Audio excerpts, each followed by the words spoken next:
طبعا نايمة في الشارع تحت الكوبري. في 10 مصريين نايمين في الشارع، احنا مش هنصور معاهم ولا هنبين وش حد، احنا بس هنودي لهم الحاجات دي، واللي محتاج سكن هنجيب له سكن بامر الله. في ناس بتوصل معانا. احنا يا جماعه هنا اهوت، الناس هنا طبعا نايمه في الشارع تحت الكوبري. كتر خيركم والله يا باشا بالهنا والشفا. اسم حضرتك ايه؟ اسمي ابو محمد. ابو محمد. بالك قد ايه هنا؟ بقى 3 سنين والله. 3 سنين في فرنسا؟ ولا 3 سنين تحت الكوبري؟ مش فاهم. 3 سنين تحت الكوبري. يا عم ربنا يديك الصحه يا رب. الحمد لله. انت محتاج ايه بالظبط؟ محتاج سكن ولا محتاج ايه؟ والله سكن يا جدعان. اول حاجه نروق جدتنا ونستعيد صحتنا وندور على فرصه شغلنا. طيب حضرتك بتشتغل فيه طيب؟ والله اكتر المصريين معروف بطيمه وعمال صنايعي في حاجه معينه ولا؟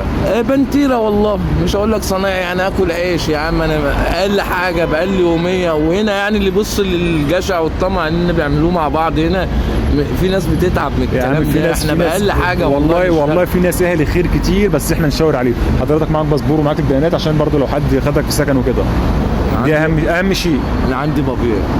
عندك اوراق كمان؟ عندي اوراق. انت المفروض انت اللي تسكننا مش احنا هو المفروض، بس قضاء انا عامل ربنا يديك الصحه. ربنا يديك الصحه.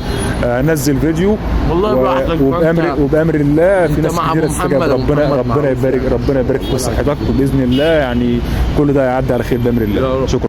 اليوم يا جدعان في 15 واحد نايمين في الشارع تحت الكوبري بتاع ميري سنتوا.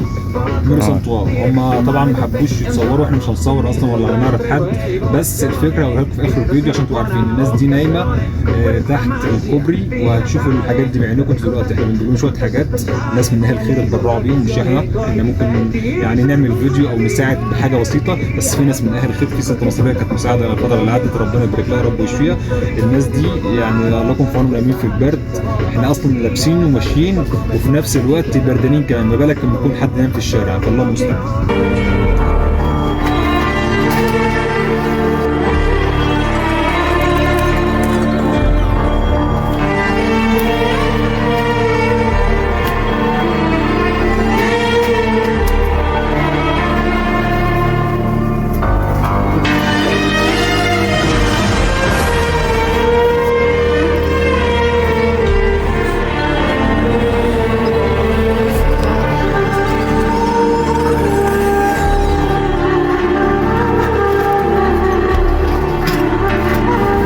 احنا جبنا الحاجات دي لاخواتنا اللي نايمين في الشارع، هنروح نوديها لهم دلوقتي. احنا ما نعرفهمش ولا نعرف جنسياتهم، بس في حد كان اتصل عليا امبارح قال لي في 10 مصريين نايمين في الشارع، احنا مش هنصور معاهم ولا هنبين وش حد، احنا بس هنودي لهم الحاجات دي، واللي محتاج سكن هنجيب له سكن بامر الله. في ناس بتوصل معانا، واللي محتاج فلوس احنا هنحاول نساعد بس على قدر الامكان. يعني في ناس بتساعد من اهل الخير، والمصريين رجاله ما شاء الله، ما حدش بيسيب حد في الشارع، والناس للناس.